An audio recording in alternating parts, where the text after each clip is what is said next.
যারা আমরা হসপিটাল সেক্টরে কাজ করে থাকি তারা একমাত্র জানে যে হসপিটালে কত রকম পেশেন্টের কত রকম বর্ণনা থাকে। তো আমি ডিউটির ফাঁকে না পেশেন্টের সাথে গল্প করা বড্ড পছন্দ করি।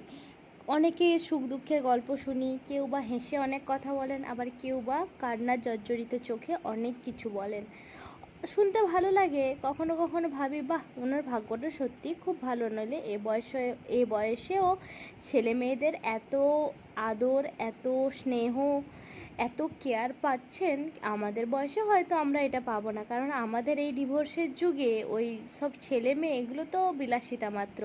আবার এও দেখেছি কম বয়সী মায়েদের বা বাবাদের বিছানায় শুয়ে ছটকাতে ছটকাতে ওনারা এমনও বলেছেন যে আমার ছেলেটিকে একবার দেখে দে মা, আমি তাকে একবার জড়িয়ে ধরতে চাই।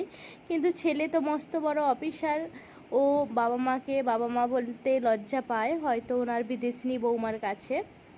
অনেক পেশেন্ট এরকম আসেন, এটাও শুনেছি ওনার ফ্যামিলির গল্প, ওনার সাহসিকতার গল্প।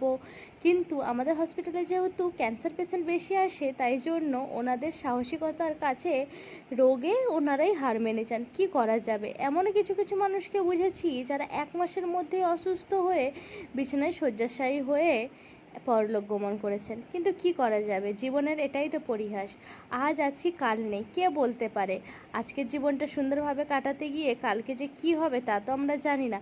তাই জন্য পরে কি হবে ওটা ভেবে লাভ নেই, আজকে কি হচ্ছে বা আজকে আমি কতটা খুশিতে আছি ওটাই ভাবা উচিত। আমি ঠাকুরের কাছে বা ভগবানের কাছে সবসময় প্রার্থনা করি যেন প্রত্যেকটা মানুষ, প্রত্যেকটা পরিবারের যে মূল অংশ হয়ে থাকে তাকে যেন ভগবান বাঁচিয়ে রাখে। কারণ একটা পরিবারের মূল অংশ চলে যাওয়া মানে না পুরো পরিবারটা ধ্বংস হয়ে যাওয়া।